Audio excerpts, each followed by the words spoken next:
Assalamualaikum warahmatullahi wabarakatuh. Halo semuanya, perkenalkan nama saya Nisrina Aufa Dokutanisa dari Prodi Akuntansi dengan NIM 0311230031. Di sini saya akan menjelaskan atau mempresentasikan tentang siklus akuntansi di perusahaan jasa. Apa sih perusahaan jasa? Perusahaan jasa adalah bisnis yang tidak memiliki kepemilikan dan menyediakan produk yang tidak berwujud. Jadi, meskipun tidak berwujud dan abstrak, barang yang dipasarkan tetap memiliki keuntungan bagi masyarakat umum atau pelanggan. Jasa profesional seperti akuntan, jasa perjalanan wisata seperti transportasi tradisional, bimbingan belajar di bidang jasa pendidikan, dan masih banyak lagi adalah contoh perusahaan jasa. Masih ada sebagian orang yang percaya bahwa bisnis jasa tidak memerlukan siklus akuntansi. Bisa jadi karena barang yang dikirimkan bersifat abstrak, sedangkan penyedia jasa sendiri sangat diuntungkan dari hal tersebut. Selanjutnya, perusahaan jasa juga adalah segala sesuatu yang termasuk dalam bidang akuntansi dicatat selama periode tertentu dengan menggunakan prinsip, aturan, proses, metode, dan teknik akuntansi. Siklus akuntansi biasanya dimulai dengan transaksi dan berakhir dengan pembuatan laporan keuangan perusahaan. Selain itu, saldo harus selesai pada jurnal penutup atau saat mencapai jurnal pembalik.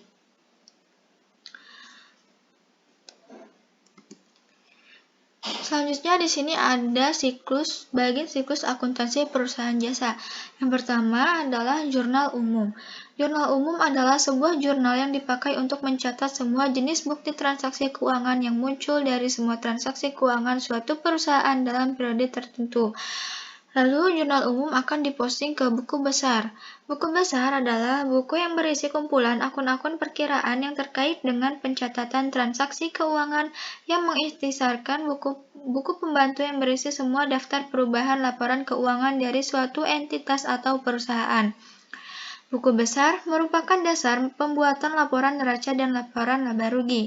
Buku besar juga adalah alat yang digunakan untuk mencatat semua transaksi keuangan suatu perusahaan. Ini mencakup segala jenis transaksi, mulai dari pembelian, penjualan, hingga transaksi kas. Selanjutnya ada neraca saldo adalah laporan keuangan atau pembukuan dari segala aktivitas keuangan perusahaan. Dilanjutkan dengan ayat jurnal penyesuaian adalah jurnal yang dibuat dalam proses pencatatan perubahan saldo dalam beberapa akun sehingga saldo mencerminkan jumlah saldo yang sebenarnya. Jurnal penyesuaian disusun berdasarkan data dari neraca saldo dan data informasi penyesuaian akhir periode. Lalu ada kertas kerja atau yang biasa kita sebut dengan worksheet. Kertas kerja atau worksheet adalah dokumen yang dipakai untuk menganalisis juga memodelkan saldo akun. Secara garis besar, neraca lajur atau kertas kerja difungsikan sebagai alat untuk melacak perubahan akun serta saldo dari satu periode ke periode lain. Selanjutnya adalah laporan keuangan adalah dokumen penting berisi catatan keuangan perusahaan baik transaksi maupun kas. Pembuatan laporan keuangan perusahaan dilakukan dalam periode tertentu.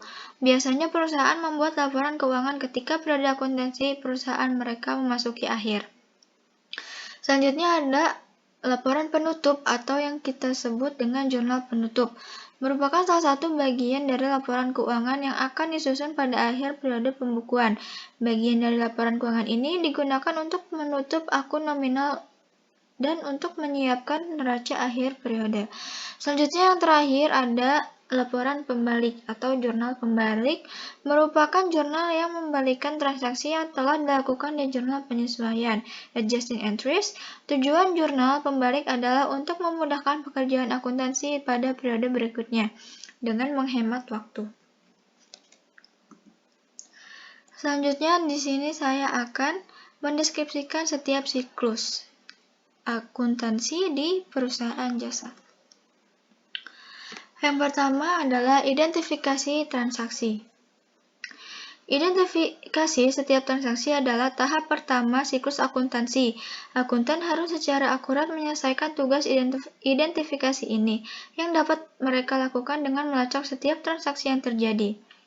Transaksi akuntansi yang dicatat yakni transaksi yang secara langsung memengaruhi perubahan status keuangan perusahaan dan dievaluasi secara objektif.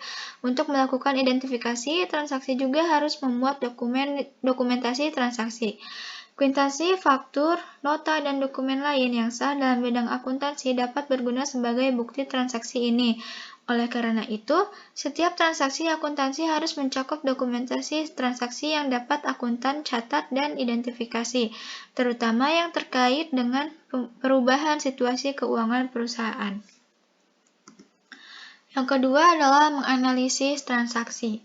Setelah mencatat transaksi, tahapan selanjutnya dari siklus akuntansi adalah memeriksa setiap transaksi yang telah dilakukan, sebab dalam mengambil keputusan, analisis transaksi dapat berdampak pada situasi keuangan perusahaan. Double entry system digunakan dalam akuntansi sebagai metode pencatatan. Oleh karena itu, transaksi akuntansi memengaruhi debit dan kredit keuangan dengan cara yang sama, secara sistematis menggunakan persamaan seperti aktiva sama dengan kewajiban ditambah ekuitas. Yang ketiga adalah pencatatan transaksi dalam jurnal. Langkah siklus akuntansi selanjutnya setelah diselesaikan analisis transaksi adalah mencatat setiap transaksi dalam jurnal keuangan. Jurnal adalah catatan kronologis transaksi selama periode waktu tertentu yang berguna dalam akuntansi, sedangkan perjurnalan adalah tindakan memasukkan informasi tersebut. Setiap transaksi terbagi menjadi dua kategori selama proses penjurnalan, yakni debit dan kredit. Dapat dituliskan pencatatan ini dalam jurnal umum. Tanpa menghilangkan transaksi apapun, pencatatan harus dilakukan secara sistematis dan hati-hati, sehingga akan menerima jumlah debit dan kredit yang sama pada masa akhir.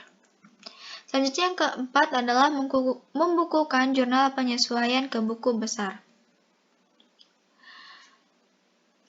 Siklus buku besar ini adalah cara memindahkan semua transaksi dari jurnal ke buku besar setelah pencatatan.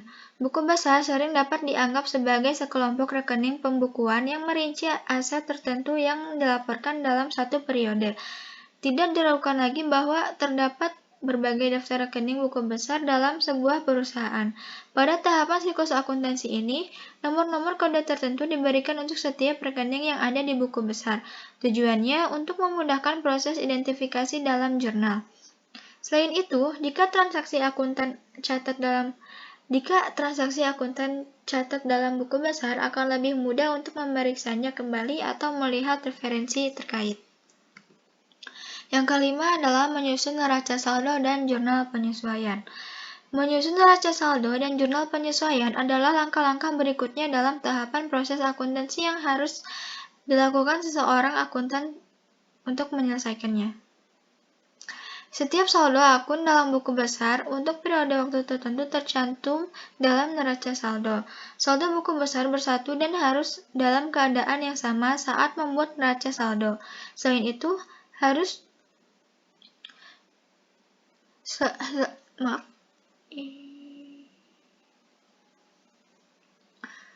itu, juga harus membuat pencatatan dalam jurnal penyesuaian jika ternyata beberapa transaksi belum tercatat atau jika menemukan kesalahan dalam neraca saldo. Jurnal penyesuaian ini bersifat berkala dengan menggunakan metode yang sama seperti jurnal biasa. Hasilnya, laporan keuangan menjadi aktual setelah dimasukkan ke dalam jurnal penyesuaian.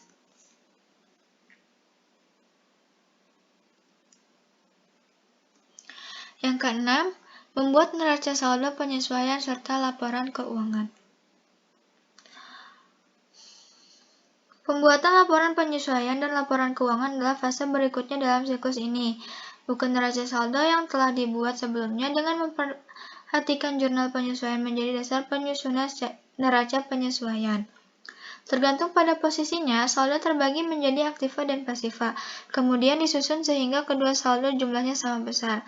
Jumlah keseluruhan dalam aktiva dan pasiva harus diperhitungkan saat menyusun neraca saldo penyesuaian ini.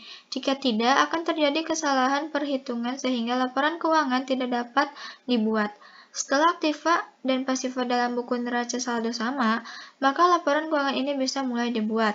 Banyak laporan, termasuk laporan laba rugi, laporan perubahan modal, laporan arus kas, dan neraca yang menghitungkan likuiditas, solvabilitas, dan fleksibilitas disiapkan sebagai bagian dari laporan keuangan.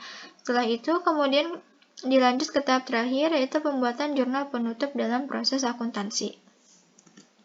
Yang ketujuh adalah menyusun jurnal penutup. Seorang akuntan harus menyiapkan jurnal penutup sebagai langkah terakhir pada tahapan siklus akuntansi ini. Pada akhir periode akuntansi, jurnal penutup ini dibuat dengan menutup rekening nominal atau rekening laba rugi. Dapat menutup kedua akun dengan menyetel nilai setiap rekening ke nol. Rekening ini akan ditutup untuk melihat aliran di sumber untuk periode akuntansi yang masih berjalan. Jurnal penutup ini dapat digunakan untuk mengevaluasi setiap tindakan yang dilakukan selama periode setelah rekening tutup. Dalam siklus berikutnya, jurnal penutup dapat membantu awal baru periode selanjutnya. Yang kedelapan adalah penyusunan neraca saldo setelah penutupan. Dalam siklus akuntansi, tahap ini bersifat opsional. Setelah jurnal penutup dibuat, nantinya akan menyusun neraca saldo. Isi neraca saldo ini adalah daftar saldo rekening buku besar yang ada setelah jurnal penutup. Singkatnya, neraca saldo hanya menunjukkan saldo untuk rekening yang permanen saja. Tujuan adanya penyesuaian ini adalah untuk mendapatkan hasil yang meyakinkan tentang keseimbangan saldo.